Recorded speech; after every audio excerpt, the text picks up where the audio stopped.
하나님의 말씀을 봉독하겠습니다. 오늘 우리에게 주신 하나님의 말씀은 요한복음 6장 35절로 40절과 47절로 51절 말씀입니다. 제가 받들어 읽겠습니다. 예수께서 이르시되 나는 생명의 떡이니 내게 오는 자는 결코 줄이지 아니할 터이요 나를 믿는 자는 영원히 목마르지 아니하리라. 그러나 내가 너희에게 이르기를 너희는 나를 보고도 믿지 아니하는도다 하였느니라. 아버지께서 내게 주시는 자는 다 내게로 올 것이요 내게 오는 자는 내가 결코 내쫓지 아니하리라. 내가 하늘에서 내려온 것은 내 뜻을 행하려 함이 아니요 나를 보내신 이의 뜻을 행하려 함이니라. 나를 보내신 이의 뜻은 내게 주신 자 중에 내가 하나도 잃어버리지 아니하고 마지막 날에 다시 살리는 이것이니라. 내 아버지의 뜻은 아들을 보고 믿는 자마다 영생을 얻는 이것이니 마지막 날에 내가 이를 다시 살리리라 하시니라. 47절로 51절을 계속 읽습니다. 진실로 진실로 너희에게 이르노니 믿는 자는 영생을 가졌나니 내가 곧 생명의 떡이니라.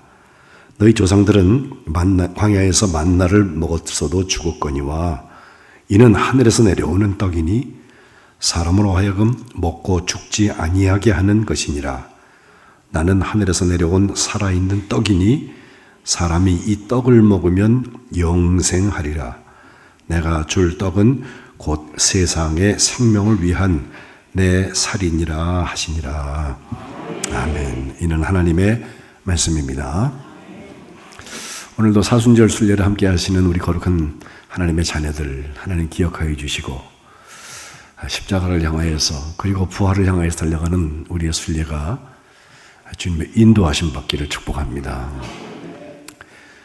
지난주까지는 요한복음에 나오는 7가지 표적을 우리가 쭉 보았잖아요. 물이 변하여 포도주에서 뱃내에서 시작하여서 지난주에 죽은 라사로가 살아났다까지 우리가 보았는데 요한복음에는 그것만 7가지 표적만 나오는 게 아니라 예수님께서 내가 무엇이다 라고 하는 헬란말로 에고 에이미 나는 무엇이다 I am 영어로 그걸 7번을 설명하고 있는데 오늘부터 하나씩 보려고 그래요. 이제 첫 번째 생명의 떡이라고 하는 표현 속에는 예수님의 7표적 중에서 딱 가운데 4번째 표적인 우리가 잘 아는 오병이어 그죠? 떡 5덩어리와 물고기 2마리 가지고 5,000명을 먹이고 12광주리에 남았다. 이거 제가 딱 한 달 전에 2월 23일 날 말씀을 전했습니다. 저 공식 기억하세요? 5 더하기 2가 5,000 더하기 12이다. 저렇게 이상한 공식을 써놓고 말씀드린 작은 것, 또 이것으로는 도대체 셈이 되지 않는데 주님께서 그걸 가지고서 먹이셨을 뿐만 아니라 남기셨고 이것이 하나님께서 뭘 우리에게 의미하시는지 표적이랐다. 하나님의 의미가 있다는 거예요. 근데 거기서부터 내가 무엇이다라는 선언이 시작이 돼요. 사실 예수님의 제자들 3년 쫓아다니면서 예수님을 하시는 일들을 다 보고 가르치시는 말씀을 다 들었는데 그 가르치심이 이전에 우리 성경 학자들이 가르친 거랑 전혀 달리 하나님 나라에 대해서 아주 권세 있게 가르치시니까 예수님이 가르치시는 걸 잘해서 자기들이 듣기에 아 저분은 우리 선생님이다. 선생님이니까 제자잖아요. 그죠? 선생님이라고 부르는 경우가 있습니다. 랍비라는 말인데요. 그런가 하면 주님께서 말씀드린 그 7가지 표적, 그건 요한복음은 그것만 기록했고 공간복음에 보면 비교할 수 없이 많은 기적들이 나타나는데 그 기적표 하신 것을 옆에서 보면서 이 정말 능력이 있단 말이에요. 그래서 주님이라고 예수님을 부르기도 했고 그것을 객관적으로 밖에서 보는 사람들에게는요 저분이 나타나면 뭐가 하나 터져. 그래서 기적을 베푸는 자라고 실제로 사람들이 말하는 일도 있습니다. 그런가 하면 예수님의 부모가 누구인지를 알고 같이 컸던 사람들에게는요, 네 집 아들, 목수 요셉의 아들, 그 형제가 우리와 함께 살고 있는 그 사람이라고 표현하기도 하고, 그러나 정말 중요했던 고백 하나는 베드로가 했던 고백이죠. 마태복음 16장에 주는 그리스도시요 살아계신 하나님의 아들이십니다 라고 고백하는데, 그리스도, 기름 부음 받은 자라는 것과 또 살아계신 하나님의 아들이다. 이 고백들이 예수님을 향한 호칭들이고 우리의 고백입니다. 따라다녔던 사람들이 그렇게 말들을 했습니다.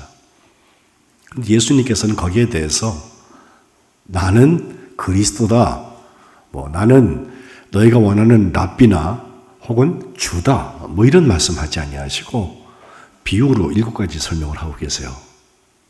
처음 이야기가 되는 생명의 떡 이야기를 좀 다시 봅시다.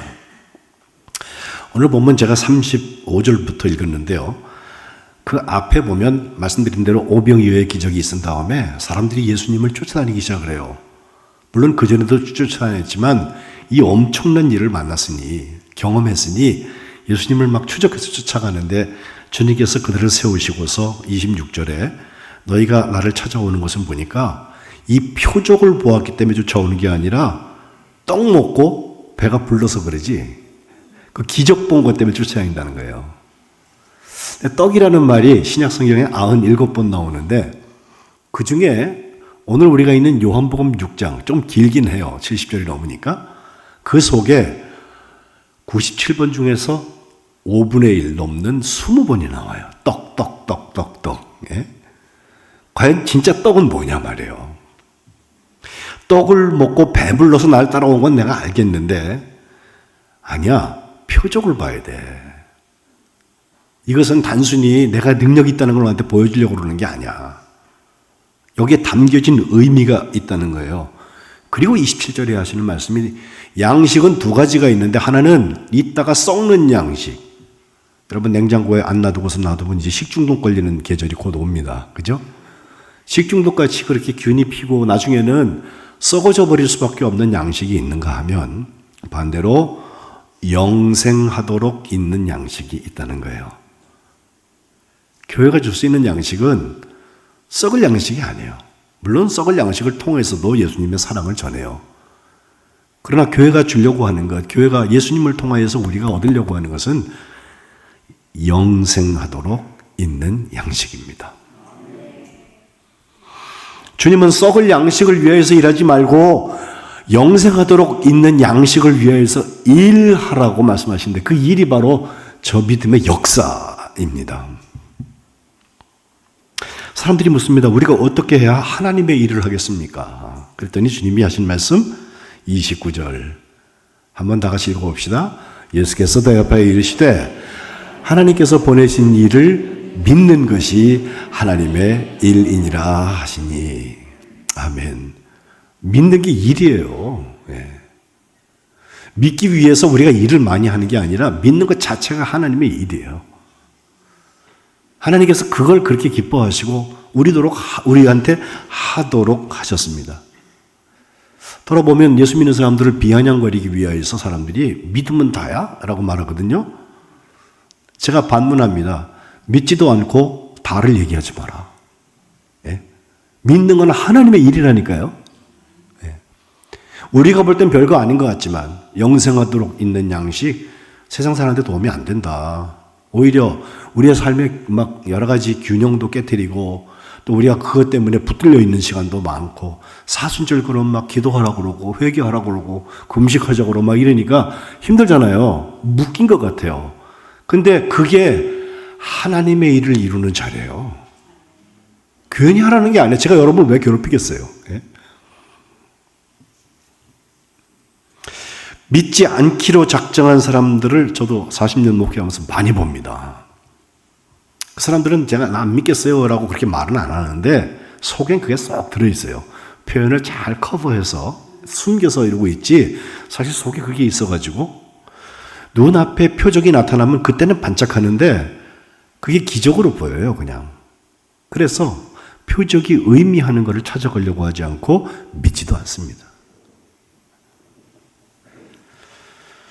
어쩌다 우연히 그렇게 된 거지 라고 치부하거나 희석시키고 표적을 어떻게든지 무너뜨려서 부인하고 거부하려고 애쓰는 모습이 보이지 않게 보여요. 그게 나의 삶에 새로운 것이 들어왔을 때 우리가 갖는 반응이기도 합니다. 대표적인 사람이 출애굽 때 애굽의 왕이었던 바로입니다. 그에 대해서 성경은 출애굽기에 보면 마음이 완악했다. 옛날 성경은 강팍했다라고 번역을 했었는데요. 저는 그게 더 익숙해요. 강팍한 바로. 예? 모세가 와가지고 하나님이 보내주신 분이잖아요. 하나님이 일을 하려고 그러잖아요. 예배하러 나가겠다는 거예요. 근데 자기 왕권의 입장에서 보면 노동력을 잃게 되기 때문에 보내주고 싶지 않아요. 그러니까 거기에 대해서 자기가 자꾸 반항을 하는데 하나님께서 그냥 지나가지 않아 거기다가 표적을 자꾸 보여주세요. 예, 10가지 재앙을 우리가 잘 알고 있는 대로 처음에 나일강이 피가 되게 하는 그 기적에서 시작해서 마지막에는 장자들이 다 죽는데 사람만 아니라 우리 짐승들까지도 장자들이 다 죽는 그런 재앙을 하나님께서 10가지를 이제 계속해서 이루게 되는데 사실은 첫 번째 재앙에서 끝날 수도 있는 문제예요. 그게 표적으로 보여지고 그것 때문에 하나님의 능력이 믿어지면 손 드는 게 맞아요. 근데 핏물이 된 것만 다시 원위치 시켜주면 좋겠다 그래가지고 방법을 찾으니까 물이 다시 돌아온 다음에는 마음이 완악해지는 거예요. 그걸 교만이라고 말합니다.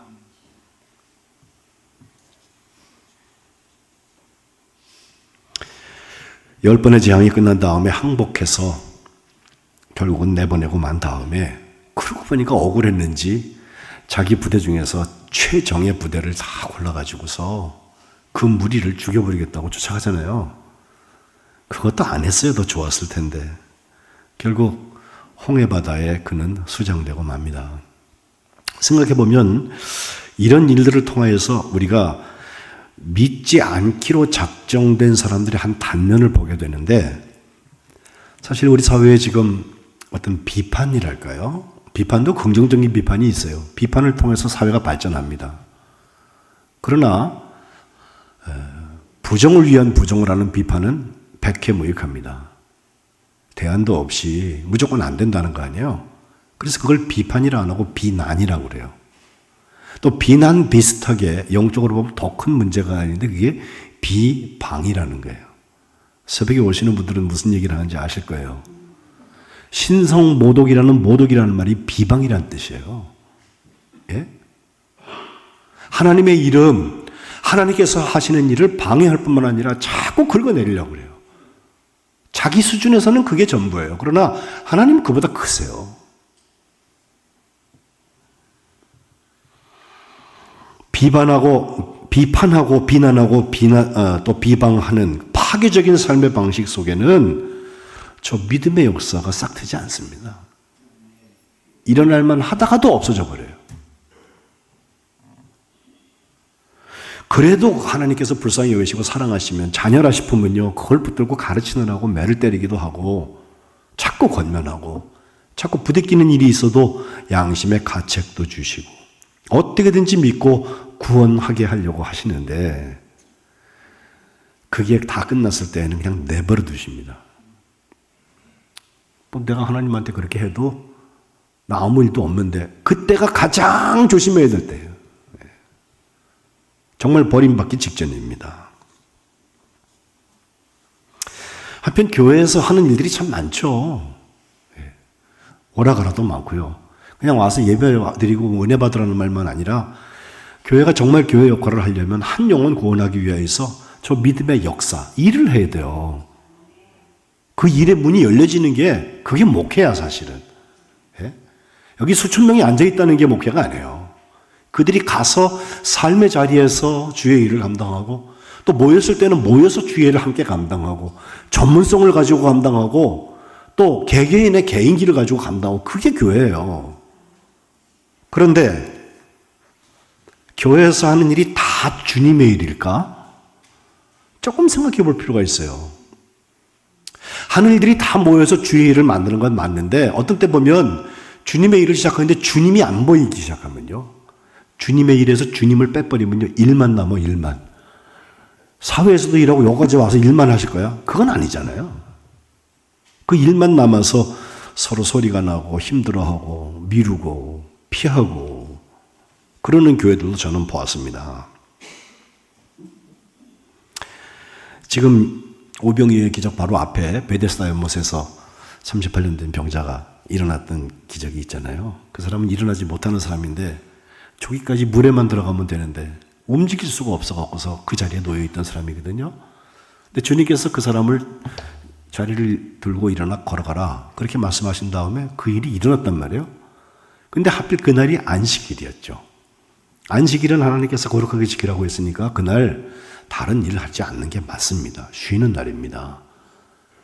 그리고 하나님을 예배하고 하나님을 묵상하고 하나님의 창조 질서에 하나님께서 쉬신 일에 대한 의미를 우리가 다시 한번 곱씹는 게 맞는데 문제는 안식일에 병자 고친 것 때문에 율법을 따지는 사람들에게는 그게 일이 돼요. 그래서 요한복음 5장 16절에 보면 이런 일을 안식일에 하셨다 그래갖고 예수님을 박해하기 시작했다고 그랬는데 박해한 다음에 주님께서 하신 대답이에요.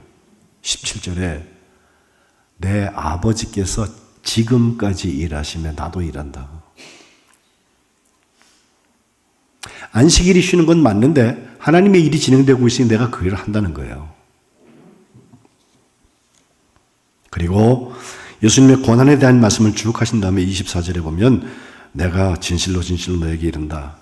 내 말을 듣고 또 나 보내신 그분을 믿는 자는 영원한 생명을 얻었다. 심판에 이르지 않는다.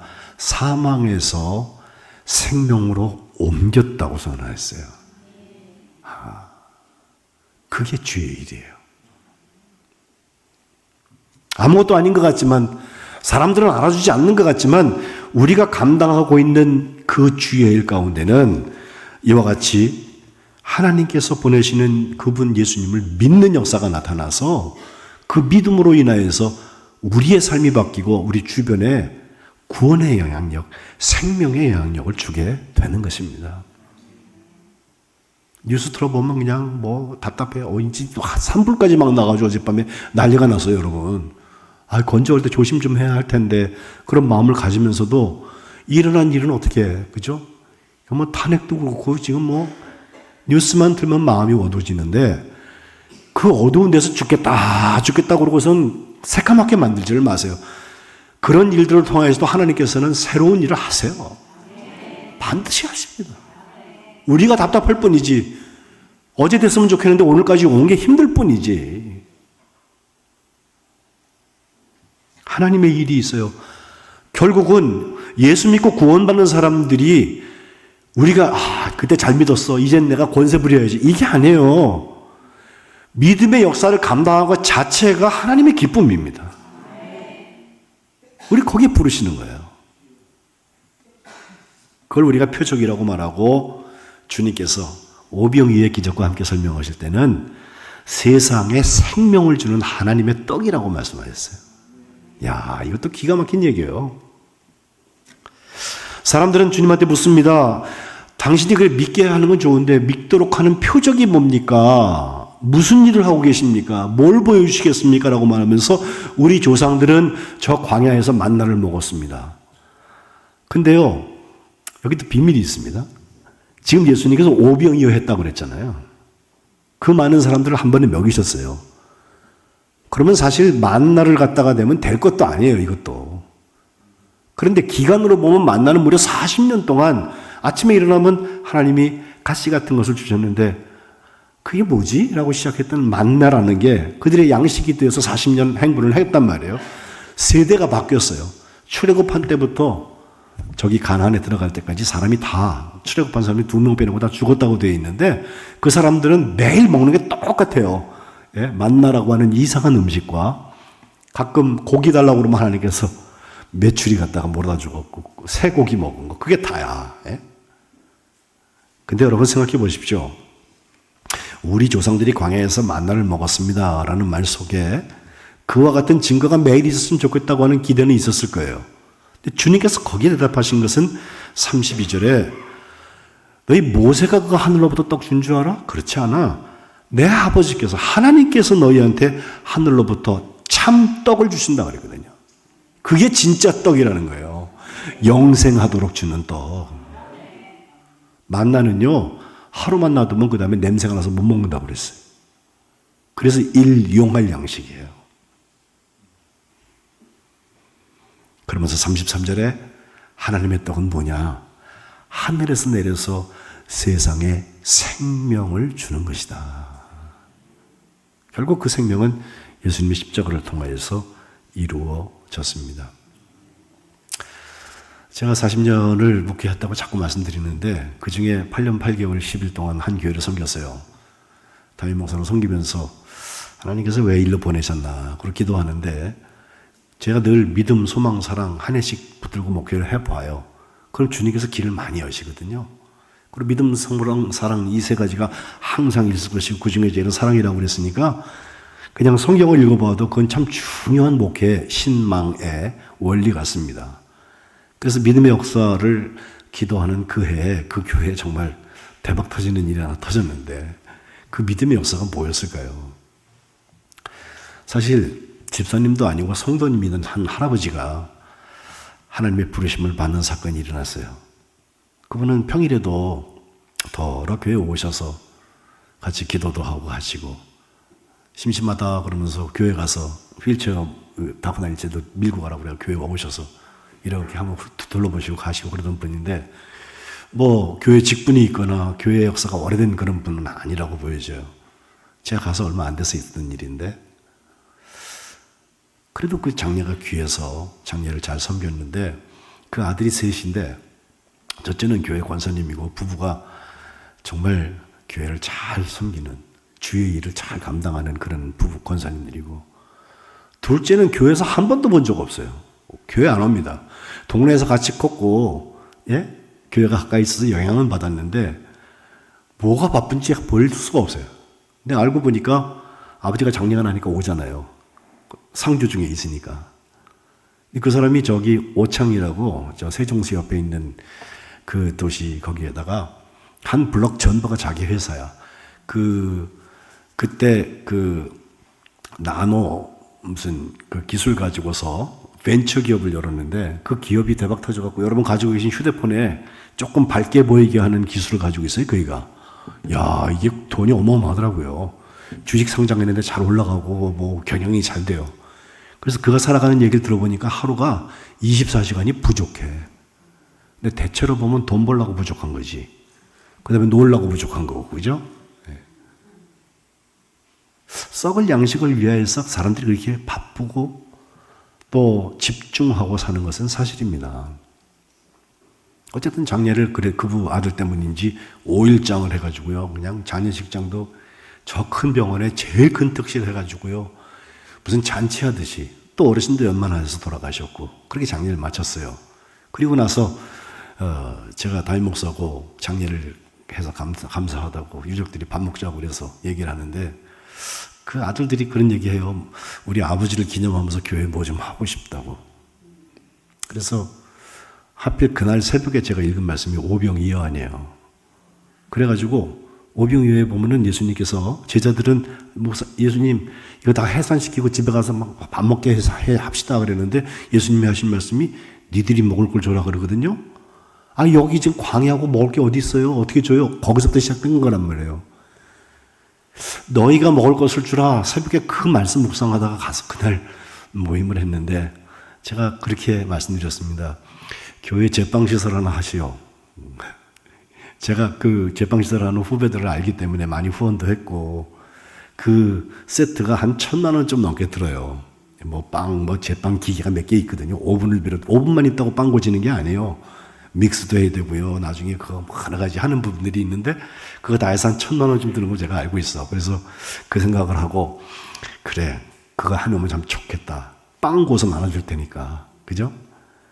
그래 권했는데 그분이 하겠다고 그랬는데 보니까 자기 회사 사람들 다 보내가지고선 제일 좋은 거로 해가지고 기계도 좀 자동으로 잘 되는 거 또 아날로그용으로 안 하고 디지털로 해가지고 2,300만 원 들었어요. 근데 뭐 할만하지. 예. 하고 나니까 어떤 일이 일어난지 아세요? 제가 올 때까지 그 교회는 빵 열심히 구웠어요.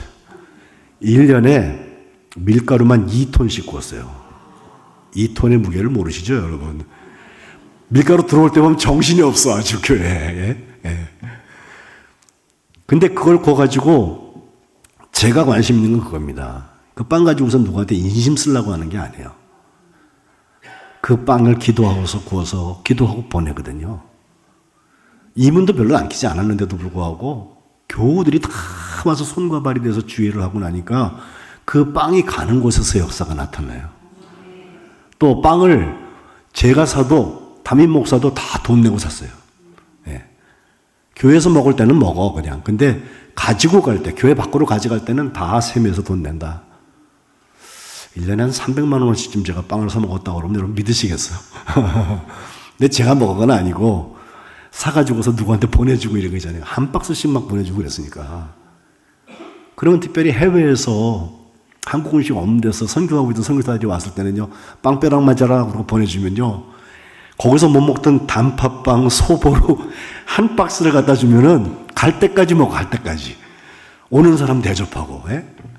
야, 그것도 기적이 돼. 그 오병이어가 그런 거 아니에요? 예. 근데 그렇게 하면서 교회가 돈을 그대로 모으는데 기적같이 1년에 선교지 하나에다가 제빵시설 하는 만큼 하나님께서 모아주세요.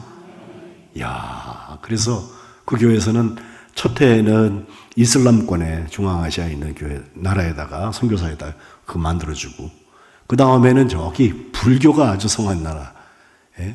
세 번째 해에는 힌두교가 성한 나라에다가 빵 공장 세워지고 계속해서 1년에 하나씩, 저 올 때까지는 계속 빵 공장을 세워졌습니다. 제가 빵 만드는 자랑을 하려는 게 아니에요. 이 제빵 사역을 통하여서 하나님께서 선교지에서 그 빵을 선교사들이 굽도록 훈련시키고 거기 사람들을 해가지고서 빵을 구주기 시작했더니요, 정말 놀라운 일들이 일어나더라고요. 세상에 생명을 주는 하나님의 떡, 예수님의 표적들이 나타나요. 그 전까지는 교회만 보면은, 선교사만 보면 의심하고 어떻게 테러할까 이런 생각을 하던 사람들도요, 빵이 거기서 나오니까 그 빵 먹어보니까 맛있거든. 예.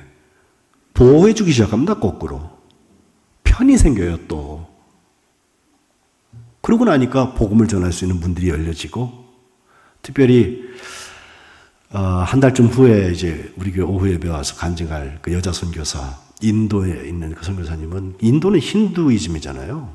거기는 길거리에 소가 지나다니면요, 소를 묘래 자동차도 기다려서 서 있어야 돼요. 예. 그냥 똥 싸고서 돌아다니는데 그런 나라야. 예. 그래서 우리나라 라면이 거기 가다가 농심 소고기 라면 그거 못 들어간다니까 거기. 소자부터 갖고 해. 근데 재미난 게 거기에 선교사한테 만들어준 빵집이 제가 섬겼던 모든 빵 중에 제일 잘 돼요. 야, 그거 참 신기하대요. 물론 선교사의 마인드도 있고 잘 운영하는 일이 있기 때문에 그런데 저는 분명히 거기서 세상에 생명을 주는 하나님의 떡의 역사를 봤어요. 한 번 가봤어요. 예. 많이 가보진 못했어, 저는. 우리 교회 와서 여러분 간증할 때 꼭 오세요. 그런 얘기는 들어본 적도 없어. 듣지도 못해요, 어디 가서. 이 표적의 얘기와 함께 주님께서 오늘 본문 제가 3번이나 35절, 48절, 51절에 나는 생명의 떡이니 떡이다, 하늘에서 내려오는 산떡이다, 살아있는 떡이다라고 말씀하시는 건 도대체 뭘 의미하는 것입니까? 주의 일의 역사가 나타나서 한 영혼에게 생명을 던져주는 건데, 그것은 먼저 내게 오는 자, 나를 믿는 자들을 향한 주님의 초청입니다. 35절에 보니까 나는 생명의 떡이다, 내게 오는 자가 결코 줄이지 않는다, 나를 믿는 자는 영원히 목마르지 않는다 그러셨어요. 빵 먹고 끝나는 게 아니에요. 그렇습니다. 저희가 해보니까 뭐 나라, 인종 뭐 다 떠나서 요즘에 K-팝, K-문화, K-컬처, 한국 문화라고 그러면 어디 가면 꽤 알려져요 지금. 근데 한국 빵도 꽤 괜찮습니다. 파리바게뜨가요, 파리에 가가지고 제일 잘 팔리는 거 아세요 여러분?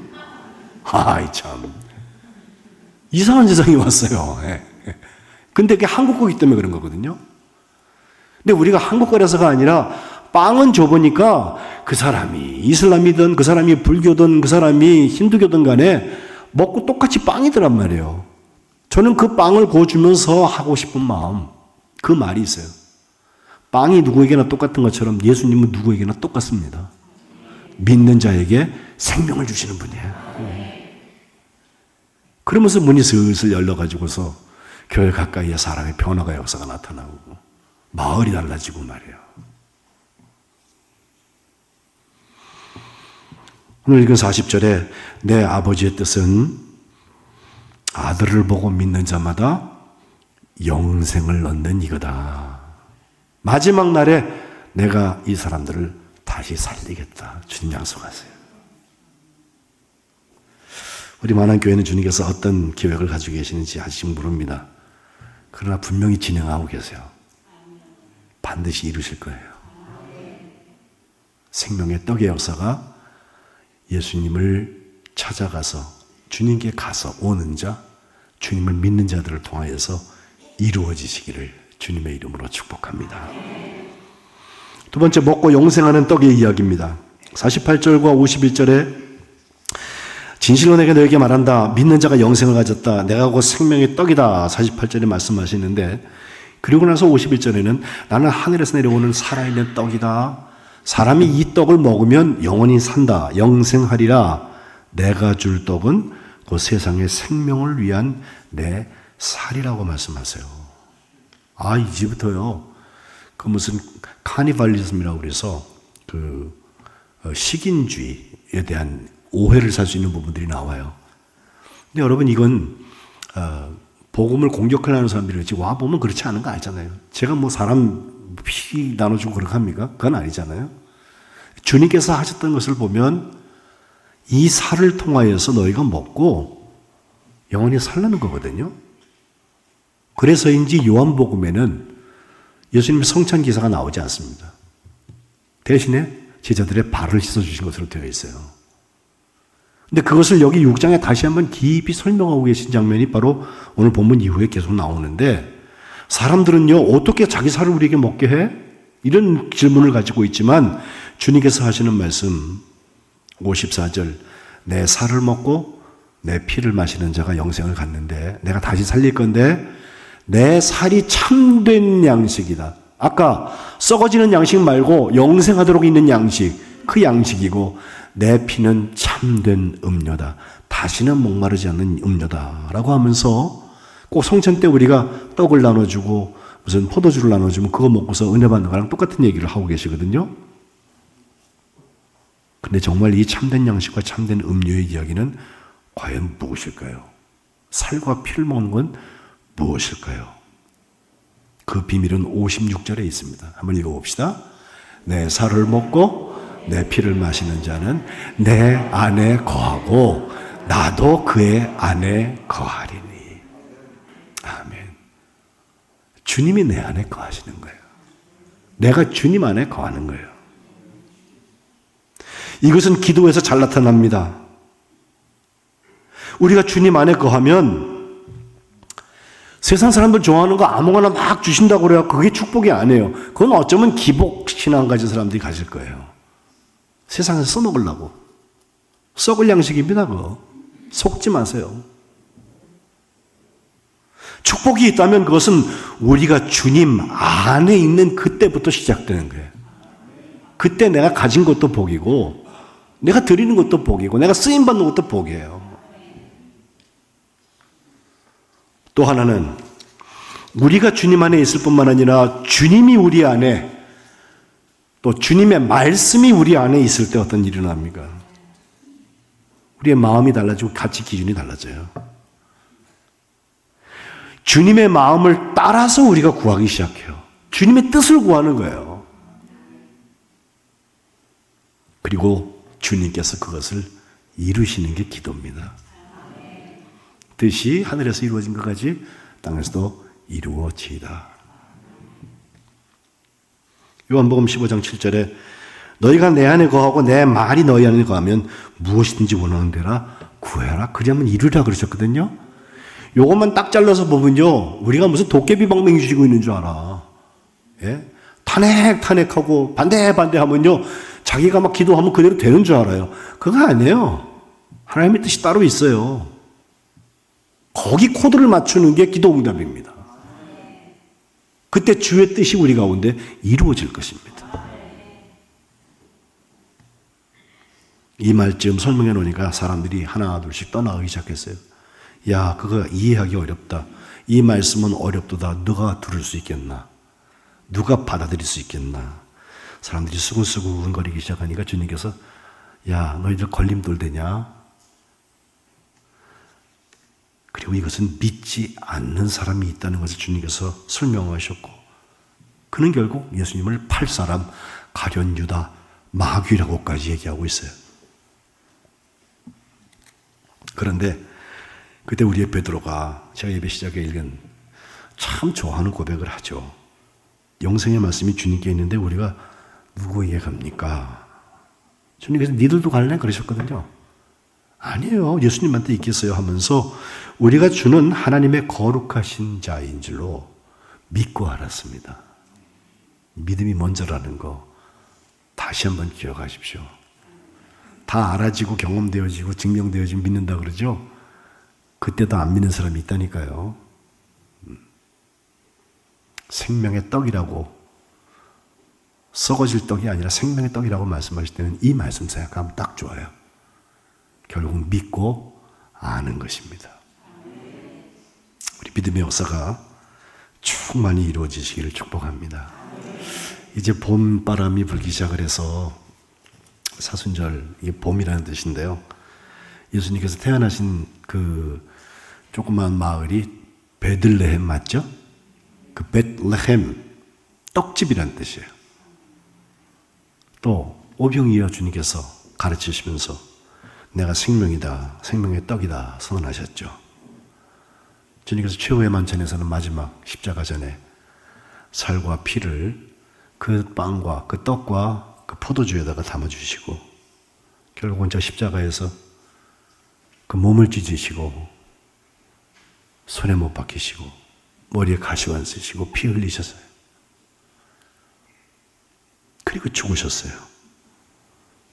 그런데 죽은 권세를 깨뜨리고 일어나신 주님께서 다시 우리 만한교회를 부르십니다. 믿음의 역사는 여기서 시작됩니다. 그 주님을 만나고 주님을 믿는 역사를 통해서 썩지 않는 양식, 영원토록 우리를 살리는 영원한 생명의 역사가 우리 가운데 있으시기를 주님의 이름으로 축복합니다. 기도하겠습니다. 하나님 고맙습니다. 저희들 가운데 주님의 십자가의 순례가 있는 것을 감사드립니다. 주님, 주님께 오는 사람들, 주를 믿는 자들을 통하여서 주님이 그 안에 거하시고 그가 주 안에 거하며 기도의 응답뿐만 아니라 하나님의 역사를 체험하고 나눌 줄로 믿습니다. 생명의 떡이 되신 예수님께서 우리의 주인 되어 주옵소서. 주님을 믿고 아는 역사가 저희 가운데 있게 하여 주옵소서. 예수님의 이름으로 기도합니다. 아멘.